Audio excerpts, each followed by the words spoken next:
Okay, so our next contestant, kidding.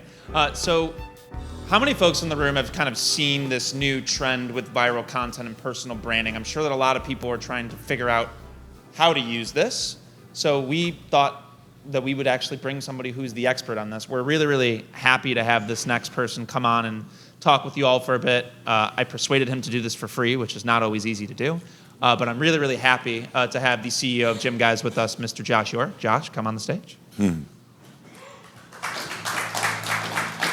Thank you, brother. Thank you, man. Okay. That's for later. All right. How's everybody doing? Great. Okay, so yes, my name is Josh York. I'm the founder and CEO of GYMGUYZ. We service over 1,350 cities throughout the US, Canada, and the United Kingdom. We're just touching on 200 locations. Started this in my parents' dining room in 2008. We started franchising in 2014. And the journey is as painful as it gets. So obviously today's session is about branding and how do you brand and use that to sell deals and build more awareness and build credibility. So we're gonna talk about that. First, I want to tell you what it's done for me. But before I get into that, I brought my glass jar with me, and I'm gonna keep it right here. You guys see it? Of course not, it's imaginary. But every time I tell you a story, it automatically goes in that glass jar. So just keep that in mind, all right? So what has personal branding done for me? Well, it's done a lot. I've sold many, many franchises, probably over 50 franchises just from content and being on the best podcasts in the world, some of the largest podcasts in the world. I have a podcast myself. I've had the best entrepreneurs in the world on it, and I continue to book the best entrepreneurs in the world on it. And why is that great? Because it builds credibility, right? People try to put out content when you've done nothing. You cannot put out content when you haven't worked hard and done something. You have to put the work in first. The work comes before that. Now, this is gonna sound like it's gonna kind of go sideways, but I am gonna leave 10 minutes for some Q&A, but everything's gonna come together towards the end. So I wanna start back to how I started this. I told you I started this in my parents' dining room. Killed myself, busted my butt for a long time. I was a personal trainer, but I knew a trainer wasn't scalable, right? Being a trainer and being a doctor are exactly the same thing.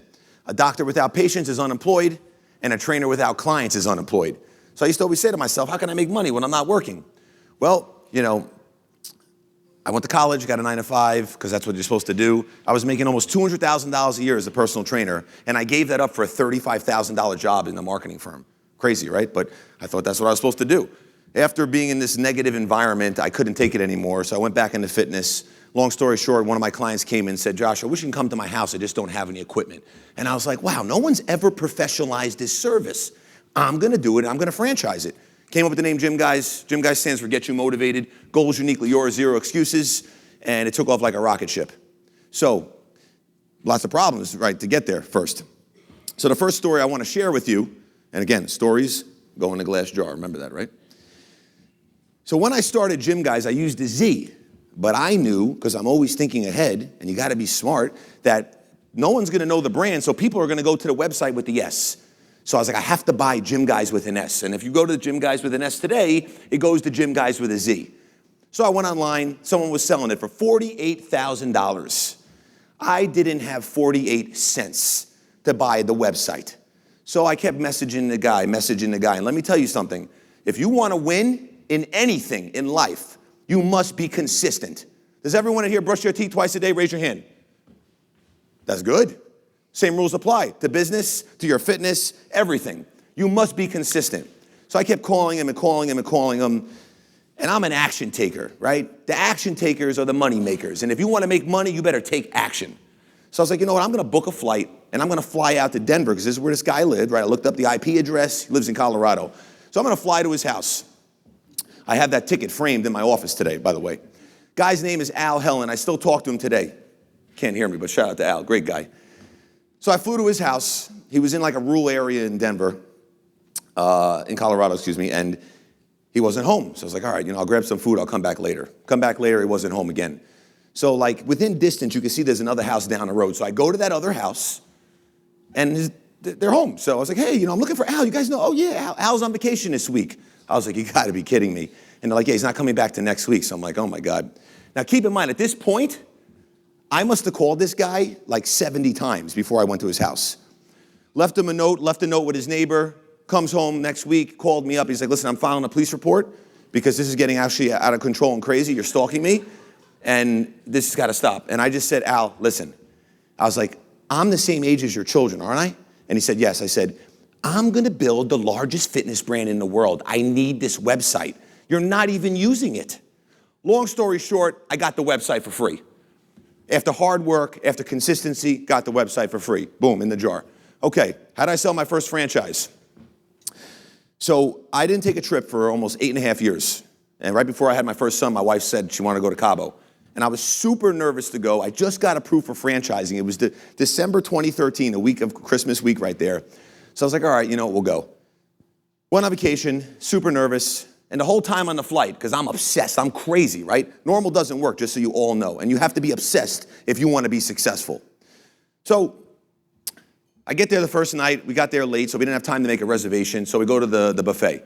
Now, I don't know about you guys, but I love brownies. Fudgy, gooey brownies. I had a plate of like 30 of them. Yes, I don't eat them all the time, or I wouldn't look like this. But so I'm walking back to my seat, and some guy comes up to me, and he's looking at me. He's like, what, are you going to eat all those? And we start talking, and he's like, so what do you do for a living? I was like, tell him about the franchise. He's like, man, my son would love this. FaceTiming his son, Sam. 2 weeks later, we get back home, close the first franchise. So then I took that story, right? The action takers are the money makers, right? Took that story, I pitched it to Entrepreneur Magazine. They did a full-page story for free, sold my next 3 franchises from it, and then it took off like crazy. Story in the jar. Okay. Now this is where it gets real crazy. So the business started growing, right?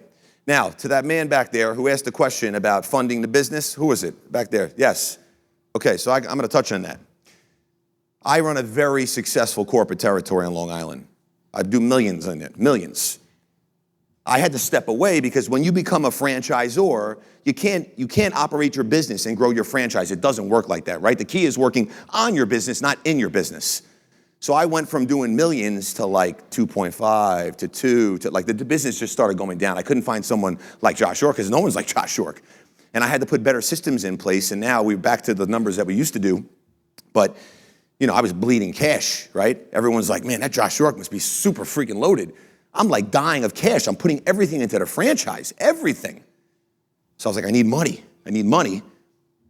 That's another story, which I'll tell you in a second. So it got so bad, like I suffered with cash flow issues for a decade, at least a decade, okay? But let me tell you something, this too shall pass. That applies to success and that applies to failure. But if you're weak, like 99% of most people, you're gonna crumble and fold like a cheap chair. I'll never tap out. I'd rather die than quit. It will never happen. Just will never happen. So I found myself in Atlantic City one night in New Jersey at a casino. I had $5,000 left in my savings. I swear I was about to put it on red. Red's my color, right, GYMGUYZ? And I was about to, you know, I was like, if I can hit this twice, I'll make payroll. So I'm sitting there, it's Friday night, and I'm like, man, okay, let's pretend I'm gonna go now, next round. All right, here, I would've done it now. It hit red, I was like, all right, I would've won. All right, let me try the next one. It hit red again, I'm like, all right. I was like, I can't do this, this is just too crazy. So I was like, I'm not gonna do this. So I go back home, right? Now it's funny, I had a call from a friend the other day. He was telling me he needs some advice in business. He was having a tough time. And it was on a weekend. I was like, all right, well, what are you doing today? He's like, oh, I'm going out with the family. I'm like, you're going out with the family? You should be working. You should be grinding if you're having challenges right now. So I came up with the idea that it was Saturday. The bank closed at 1 o'clock. I decided to give out hundreds of free sessions to my clients. I could not take credit cards because payroll was going to hit on Monday. So I needed everything in the bank by 1 p.m. so everything would clear on Monday morning. I'd make payroll. I needed 20 grand. That was it. 20 grand. I raised $46,000 that day and made payroll in the jar. Now, what time do I have till 12? 12 o'clock? 12, okay. So now I need real money, right? Like we need to start growing. So I'm like, all right, you know what? I need real money. I need to get like a couple $1 million at least. So I start going out there. Keep in mind, I still own 100% of my company. I've never sold my company. I still own 100% of it. So I was like, all right, you know what? I have equity in my house. I'm gonna get a HELOC. I'm gonna mortgage my house. Do or die, baby, right? Like if you don't believe in yourself, it's never gonna work. So I get with this bank, they agree to give me $1.4 million. I have to put my house up, all crazy stuff. I send this contract to my attorney, don't sign it. Whatever you do, don't sign the contract. You'd be absolutely crazy to sign the contract. Listen, the truth is I didn't even look at the contract, I signed the contract and I said, you know what, I'll figure it out. Because I always figure it out. And you might think that's stupid. No, it's not stupid because I believe in myself and I know no matter what, I'm gonna make it happen. And long story short, I paid them off like a couple months ago. But I wanna get to the details of this story, how bad it got. So the payment was $22,000 a month. And I was like, holy Jesus. Like at that time, it was just so crazy. But I was like, I only needed really like 500. So I figured the rest of it I'm gonna use to pay the loan. And I'm gonna just, things are gonna catch up and I'll be fine, figure it out. Things did not go fine, right? And I defaulted on that payment for like 6 months. They showed up at my office, my house. They told me that they're taking over my house. Now keep in mind, I didn't even tell my wife this because if I did, she would not be able to handle this. Listen, so not to go 700 different directions, but just so you understand, you have to develop this, right? Business is 80% of your mindset. And if you don't have the right mindset, you're gonna get destroyed. You are just never gonna make it. I've never lost a day of sleep in my life. I swear to you, when all this shit was happening, I was still sleeping every single night, but not prior to that. I used to suffer from anxiety. I would throw up every morning. I couldn't even have a conversation with an employee. I used to have such anxiety. But practice makes permanence, and you just gotta keep perfecting your craft. So anyway, I kept telling the guy at the bank, don't worry. He's like, Josh, I can't live in your pipe dreams that you're gonna build this big franchise. We're gonna be taking over your house and we're gonna have to remove all the furniture in your office, right? 99% of people would just be having a heart attack at this point. So anyway, long story short, it all worked out. I paid him off and I made sure. So this guy, this is like one of those guys that no one in this room would like. He just would love making those calls to me and love just like knowing that he's gonna get me, right?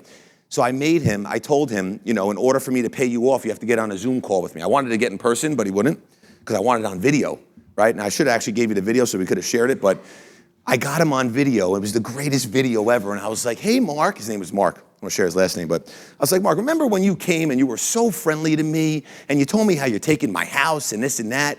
And he's like, yes, Josh, yes, Josh. I was like, well, I just want to let you know today I'm paying you off. It looked like the guy saw a ghost. He couldn't believe it. Couldn't believe it. So anyway, long story short, I paid him off. In the bucket. I don't get a round of applause for that, guys? Holy shit. So now that happened, right? Now, I like to believe that I can do anything. And I do believe that. I believe I'm superhuman. I don't believe I'm normal. I don't get sick. That's what I believe. And everyone here should believe the same damn thing, okay? So I love Phil Knight, the founder of Nike, okay? And I don't know if you've heard this story because I put it out there, but I'm trying to share stories that not everyone's heard. I'm obsessed with the story about Nike. And I implore you to read the book Shoe Dog.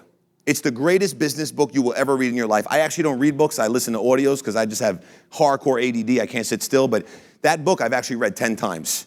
And I love it. And I haven't seen the movie yet. It's on my list, but I'm busy. But anyway, I said one day, man, I gotta meet Phil Knight. Like, I have to meet Phil Knight. And I told one of my friends this. I don't talk to him anymore after that. He's like, dude, you're not meeting Phil Knight. He's the founder of Nike. Done. Never. I blocked him. I don't talk to him anymore. I don't surround myself with negativity. I don't feed into any of that nonsense. So anyway, I was like, you know what? I'm gonna get a giant box. A box is so big that Lane, me, Brad, and Red, maybe Zach can fit in the box. Huge box. In the box, I put a heartfelt letter, a 20-30 canvas of Phil Knight in his younger years, a hardcover copy of Shoe Dog, and a Firestone. Yes, a Firestone, a tire. I like to ship people tires. I've shipped out over 35 tires, 18-wheeler truck tires, and I shouldn't be telling you my secrets, but no one in this room is gonna even do it because there's so much involved in it, you're not gonna have the time and you're not gonna waste the time to do it. On the tire, the message I put is my drive and intensity will leave tread marks all over your floor. We need to connect. Put it in the box. Now I'm nuts, right? I would not let the box leave. Like the woman's like, you should see this woman at the FedEx store. She hated me. She'd see me coming with the tires. She would go in the back and pretend she wasn't in the store. I would not leave because I didn't trust her until the box went out. And I had all special bubble wrap that expanded so the tire, when he opens the box, the message is right there. Everything's perfect. Nike stated if you were lucky, you would get back something in 6 months to a year, but due to the amount of packages Mr. Knight gets, you're not gonna get anything back, most likely. Well, 7 days later, my door busts open and there's that gigantic box addressed to me from Nike. Signed tire, signed canvas. In the book it says, just do it. And I'm like, I couldn't even talk for like 5 minutes. I couldn't believe it. I was like, holy shit. Now, Nike stated if you don't put a prepaid box in the box, they're not gonna ship it back. I didn't want the tire. The tire was to send a statement. Phil paid to ship the tire back to me. So now that's where the miracle dies for 99% of people. You think that's it. So I continued, after 62 phone calls, got in touch with Lisa McKillips, Phil Knight's personal handler, who I'm like this with right now. And she said, Mr. Knight said he termed that remarkable and special that no one in over 40 years has ever approached Mr. Knight that way. And he agreed to have dinner with me. We were set to have dinner literally March in 2020, and then COVID hit. So that's where everyone's like, oh no, I'm not gonna meet Mr. Knight. I just kept in contact with Lisa, and I'm literally having dinner with him in July. So the point is, you never quit. And you have to get, great stories out there in the jar. So, you guys enjoying my stories? I got so many, I could be here for hours. Gary V, all right, I'll share the Gary V story. So I was on Gary Vaynerchuk's podcast. That sold me like 7 franchises, got hundreds and hundreds of thousands on YouTube, millions of downloads, millions. That was like a 5-year process to do. And pretty much, there's a method to the madness. Now, why did Gary have me on?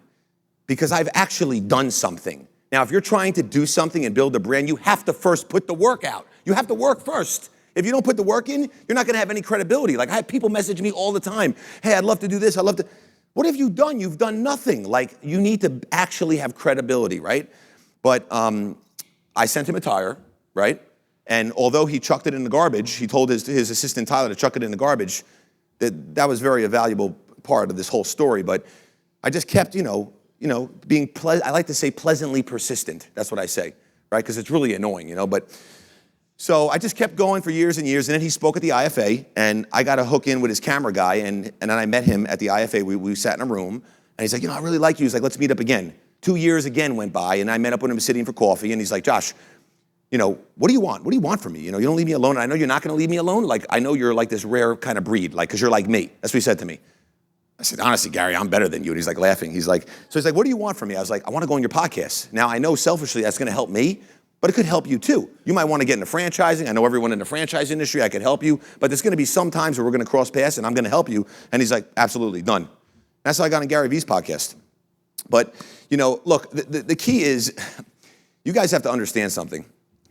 All this stuff is great, but at the end of the day, you have to really be focused on what you're trying to do with this, right? Like the way I approached Gary, it was smart and strategic, right? And I've done that in a lot of other scenarios too, where, I've closed some big deals, or, I like to always say, people like to say, ready, aim, fire. I always fire, aim, ready, right? So I'll pull the trigger before I've even figured out anything. But another good story I want to talk about is Costco, because it's very relatable to Gary. So every night before I go to bed, and I would highly implore you to do this, I've been doing this since I'm 17 years old. I have 127 filled notebooks in my closet stacked of all my goals, and they just keep coming off the list. I believe in the universe. I believe in manifestation. I have and I will continue to crush and achieve everything I want to achieve. But I like to do it at night. The reason I do it at night is because most people, you'll be tired, and there's nights where I'm tired too, but I never let that little bitch voice get to me. I always, my mind is a lot stronger than my feelings. And your mind has to be stronger than your feelings if you want to win. But I keep writing goals down, and one was always Costco. Like when I was a kid, for some reason, I would always be in Costco with my parents, and I'd always see that gift card section. I was like, man, I'm gonna have a gift card in there one day. I never knew what it was, but I said that. And I was obsessed with being in the gift card section, because Costco is a big deal, right? Like, it's huge. So I got in touch with Ron Vasquez, he's the COO, his assistant. How would I do it? I just started calling every single person in the directory, and eventually someone gave me the time of day. I would literally, every day. So a good tip for you guys is if you want to grow your business, you need to move your business forward every day. You need to have tasks that you're going to move. A task is not checking your email or making a phone call to a friend. A task is something that's actually designed that's going to make your business move forward. So one of my tasks every day is I make 20 phone calls. Call my IFPG consultants, right? Shout out to my man Red. Call other business, prospects, franchise, whoever it is, every day. And one of those calls was Ron. So I sent his assistant, ready for this one? 37 boxes in one box. Like the boxes, the small boxes and all that? And in the last box, the small box was a huge thing of Hershey Kisses. So she literally opened up 37 boxes. And at the end I said, like I would keep like anticipating a surprise. You ready? It's the next box. No, up, next one, gotcha. And then the last one was Hershey Kisses, and I said, this is the start of our sweet relationship. Please give me a call. So she called me up, cracking up. She's like, Josh, this was the awesomest thing ever. I was like, listen, I won't say anything to Ron. I just need his number. I won't even tell him you gave it to me. Just please give me his number. She gave me his number. So I started calling Ron. Now, you know when you call someone and you just feel the uncomfortable like feeling through the phone? This guy hated me. But I'd always call him. I'm just being pleasantly persistent. Every quarter, I would always call him on the same day at the same time, and I'd always acknowledge it. Ron, it's the start of the first quarter, the start of the second quarter. It's 12 p.m. exactly, like I always call you. And I know he was like, man, this guy is freaking on point. COVID hit. I heard that 24-Hour Fitness just went bankrupt, and they had a big deal with Costco. So I jumped on it right away. I said, Ron, this is the opportunity. The reason he didn't want me to go into Costco was because they won't do anything in home. So I flipped it to do it virtual, right? As soon as the pandemic hit, while everyone's crying, like, oh my God, there's always opportunity, but you gotta make opportunity. So I called him up, I pitched the virtual. He's like, you know what, I love it. He's like, you're the most persistent person I've ever met in my life. Let me pass you over to my assistant. I was like, oh, who's your assistant? You know, I already know his assistant. And he's like, I'll get everything set up for you. I went into like, whatever, 25, 30 Costco's, whatever it was.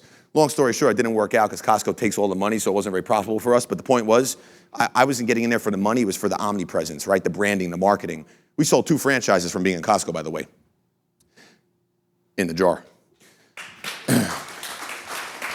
Okay, so one more story. Any recommendations on another story you guys want to hear? Anything in particular? That was on the list, but Oprah's not doing her show anymore, so. Listen, the bottom line is this. If you want something, you can get it. Do you believe in yourself that you're gonna get it? Are you gonna be relentless enough to get it? And if you're not gonna be like me, you're never gonna get it. Because if you can outwork me, then yes, you will definitely be able to do it. And I hope you can. But I will always outwork everyone in this room, no disrespect to you, but that's just a fact. You need to think the same way. And I will never quit. We sold over 28 franchises in Q1. We're on pace to do about the same in Q2. This is gonna be a huge year for growth. And don't get it twisted, I've had more problems than you can possibly imagine. I used to come to these conferences back in the day when Lane would throw them, and people would say, oh, don't just sell franchises, you're gonna regret it. And I was like, I don't know what they're talking about. No, they know what they're talking about because I regretted it. I made all the mistakes you could possibly imagine. But discomfort is the only way that's gonna lead to being comfortable. And you have to embrace it and love that because, you know, pain is part of the process. And the bottom line is, the easy way never pays well. Never pays well. And if you like diamonds, let me tell you something, pressure makes diamonds, so you gotta have a lot of pressure. But, you know, when you're having challenging moments or situations in your business, take a deep breath and relax, because everything passes, right? The pandemic passed, this is gonna pass, that's gonna pass, everything always passes. But the majority of people, the problem is they tap out too early. So, back in the jar. So now I wanna give some Q&A, so let me just bring it all back now. Right now we're gonna go back to the personal branding. Hit it, baby. You gotta turn it up a little bit more, a little bit more. All right, everybody up. I like energy. Everybody up, everybody up. All right, so listen. So how do you build a personal brand? First, you have to put in the work. You gotta put the work in. You gotta be consistent. Once you do that, what do? You take the glass jar of all the stories and you pour them all over the place and put them out there. Grab your phone, take a video for 30 seconds. Doesn't matter, you might think you don't look beautiful. Trust me, you look great. Post a video, you might be uncomfortable. Doesn't matter if you're uncomfortable, do it anyway, and do it every single day. But if you do not put the work in, if you do not build the stories, nothing is ever going to happen for you. That is how you build a personal brand. Thank you.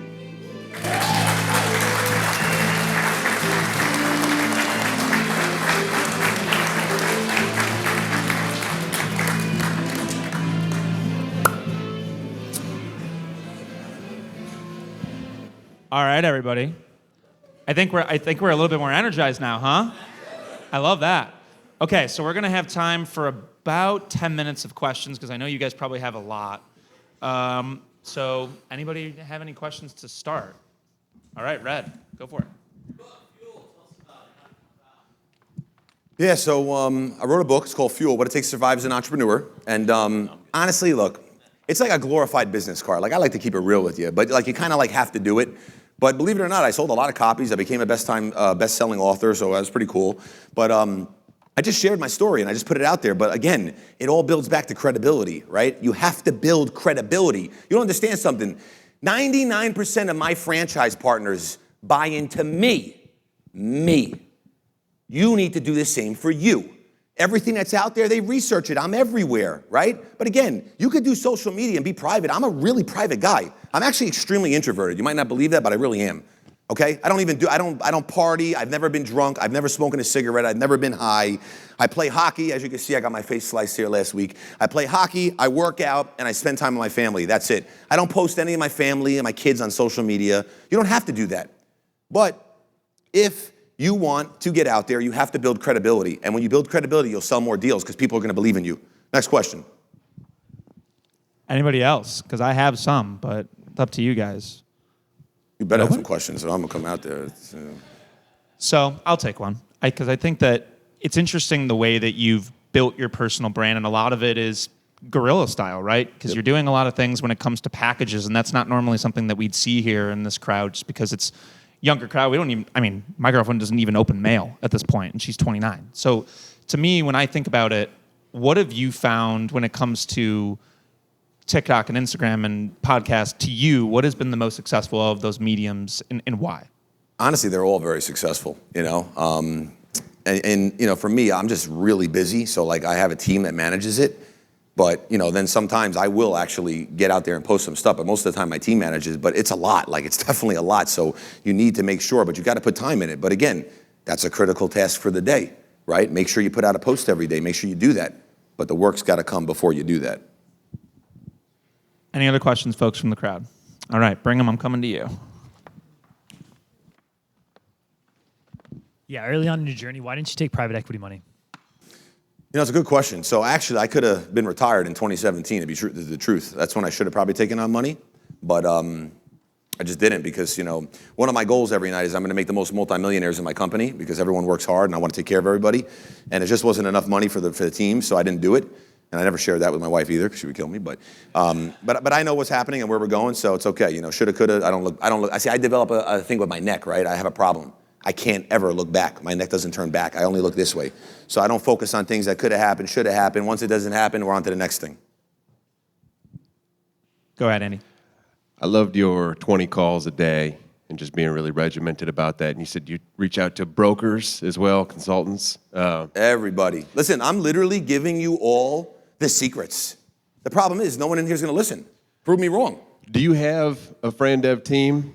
I do. Yes, I do. So how do you manage that without stepping on their toes? So the truth is I actually recently stepped in and took over Fran Dev as the leader because no one's going to sell like me, right? So, you know, and that came from my good friend Jimmy John. So I'm a good friend with Jimmy John. I don't know if you know Jimmy John's, but it was really funny. So, you know, I was having a conversation with him. I was like, I need a new sales guy. My sales guy's not working out. He's like, I got the best guy ever. I was like, who? Tell me. So he's like, you got good marketing material? I was like, the best. Excuse my language. He's like, you stupid fuck. So I was like, you know what? He's right. So when he said that, I was like, you know what? He was still selling franchises when he had over 2,000 units. So I stepped back in and, you know, I manage my team. I have executives that take the calls and everything. But listen, it just comes down to consistency. Like I like to say I'm a sniper's best friend.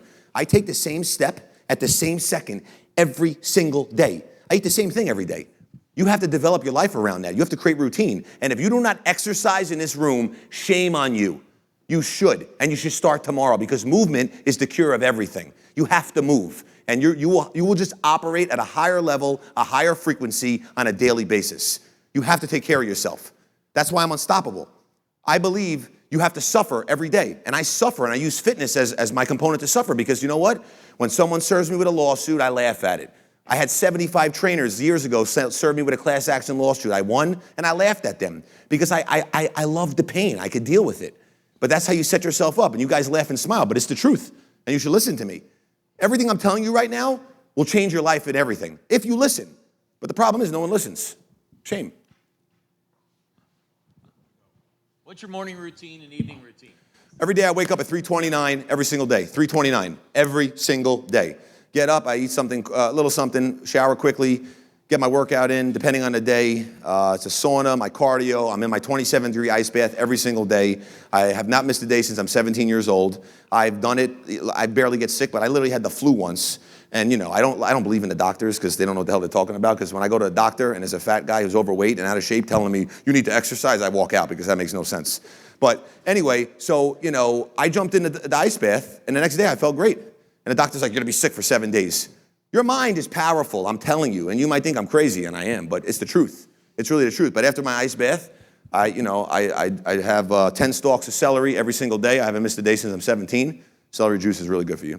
And then I take a shower. I do another 3 minutes of cold. So cold at the 27, cold in the shower, and I'm in my office by 7 o'clock in the morning. At night. So I leave the office anywhere between 7, 8, 9, sometimes a little later, it depends. I go home. And I never, ever say no to my kids, just so you know. I play with my kids every single day. I put my kids in the bath, I put them to bed. I never say no.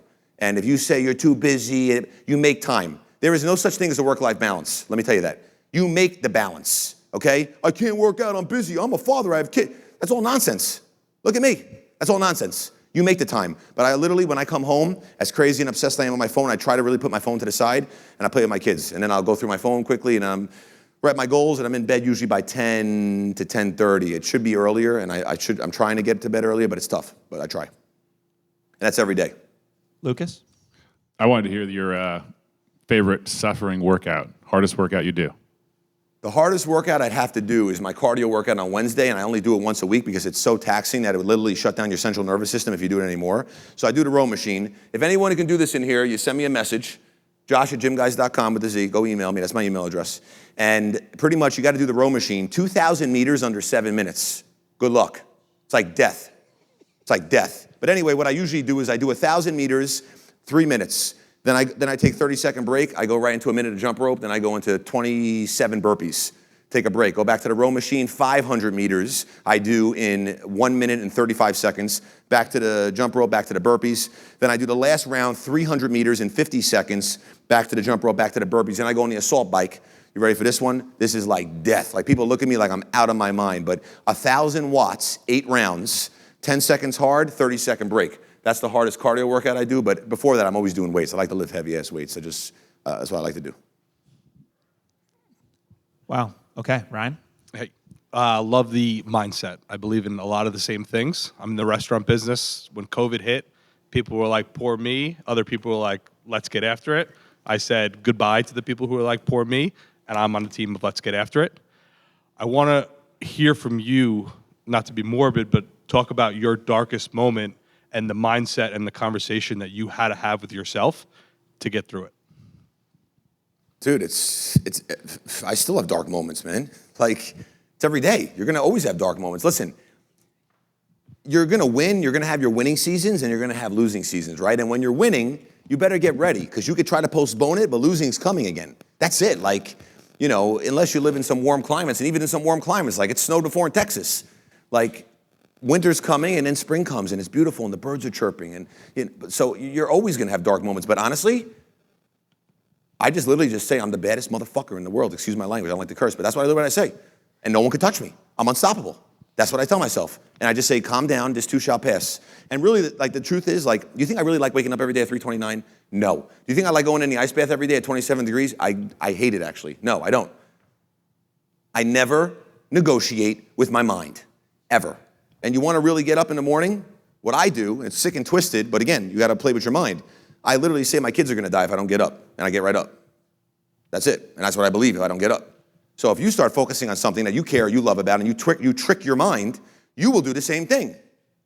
But the one with the strongest mindset wins. Next question. Jamie in the back, and you're going to have a mic in a second, so hold that thought. And now you're good. Hey, how do you get your team to operate at your level? Or is your expectation that they do? If you came to my office, you would be blown away by my team. Blown away. First of all, you could eat off the floors in my office. I don't even have a cleaning crew. I just have someone that takes out the garbage. The way you do one thing is the way you do everything. I don't teach my kids anything. They follow what daddy does. A good leader creates other good leaders. You lead by example. You know what I can't stand?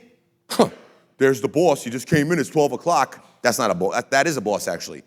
I don't use the word boss. It makes me cringe. I'm a leader. I'm a leader. You lead by example, okay? That's it. My kids know what day the garbage goes out. They know in the morning they get up. They do push-ups. They're doing jumping jacks. They're just like me. My wife was screaming 2 weeks ago. She's like, Josh, hurry up and come over here. Look what you're doing to the kids. My kids are taking ice baths in the freaking bathroom. And I love it because I'm not going to have any weak children. My kids are going to be strong-minded. But if you want to create strong people around you, lead by example. Lead by example. Like when someone tells me, I'm having problems with my children and not listening to me, I don't want to be disrespectful and rude. I say, look at you. You don't take care of yourself. You don't lead by example. You sleep till 10 in the morning. You have to be an example for everybody else. And that's the key. And a good leader is a good actor or a good actress because you know what? You don't think I was nervous during COVID? Of course I was. Do you think my team knew? No. I refused to furlough or lay off anybody. I just didn't do it. I just felt wrong. I didn't do it. It was the most painful thing ever. But believe in yourself and know it's going to pass. What's going to happen? You're going to die? No. But you know what? I promise you one thing. You're going to have pain either way. You're going to have pain going through it, or you're going to have pain and regret of saying, man, you know what? What if I would have stuck it through? What if I would have kept, But that's how your team gets on the board. And my team, everyone's got high energy. I don't put up any of that crap of that negativity. When I literally correct people, they say, that's going to be great. That's going to be great if that happens. I say, excuse me? That's going to be great when that happens. The words you speak are very powerful. You get up in the morning and tell yourself you're a rock star? Probably not. You should. You tell yourself you're beautiful. You're the most amazing person in the world. You're unstoppable. No one's going to touch me? Probably not. You should. The words you speak are powerful. And you know what? When you build a great team and collectively, everyone feels the same way. Everyone believes in the same vision. You're going to get there much faster. But are you going to have cancers along the way? Of course. I've been screwed over by more people than you could possibly imagine. I laugh about it because you know what? When I'm laughing at the bank, they're going to be like, man, I should have listened to him. That's the name of the game. But just lead by example and your team will follow. Okay, so I'm going to ask one more question, then we're going to close out for lunch here. So something that's consistently on a lot of people's minds here is obviously there's a lot of franchise kids, quote unquote, that are here, including myself. Can we get a show of hands of people who grew up in franchising and are now executives actually in the business today? Okay, so it's about 5 to 7 people in the group, which is definitely a good amount. So I want to kind of ask this question. So somebody who is so mercurial, such as yourself, I think that it's clear that you emanate this energy that is almost impossible to replicate, right? Talk to us a bit about as you think about the brand and private equity may come along, or you may decide someday that you want to spend more time with your children after working so damn hard for so long. When you're thinking about succession planning to you, when you're thinking about doing that eventually, what are some of the things that you need to find somebody that can carry the same amount of energy and do what you do? Listen, it's very hard to keep on my level. It really is. I'm not just saying that. I'm just being honest. I'm just different. My energy is just different. I'm just a different type of person. If you could just focus on being confident, right? Confidence changes everything. And you have to be confident. And if you could focus on being confident and building yourself up, and how does that start? Honestly, you want to know the honest truth? Go home, get naked, and stand in front of a mirror and tell me how you feel about yourself. If you don't feel good about yourself, that's the first place you should start. You have to feel good about yourself. And that's where the confidence comes from. And the energy will come with that. But practice makes perfect, man. Who would you rather have on your team, right? Someone who's taking 10 different basketball shots all the time, or one person who's practicing the same shot over and over and over and over again. And that's the shot that you need to win. You're going to pick the one who's just doing one shot. It's about practice and consistency. The problem is, I got my New Year's resolutions. That is the biggest bunch of nonsense I've ever heard in my life. I actually hate when we run those ads. My CMO's like, we have to. I hate it. It's BS. You should have goals weekly, quarterly, monthly. You should constantly be crushing your goals and moving on. Resolutions don't work. Action plans do. And you got to take action. But I would say start with taking care of yourself first. Do you eat healthy? Do you think I don't eat like crap? All weekend I do. It's called 80-20. 80% you eat well, 20% you don't. It's not that complicated. It's not. But if you start taking care of yourself, you're going to be more confident and you're going to have more power. That's a fact. All righty. Well, thank you very much to Mr. Josh York, and thanks again, everybody. Thank you.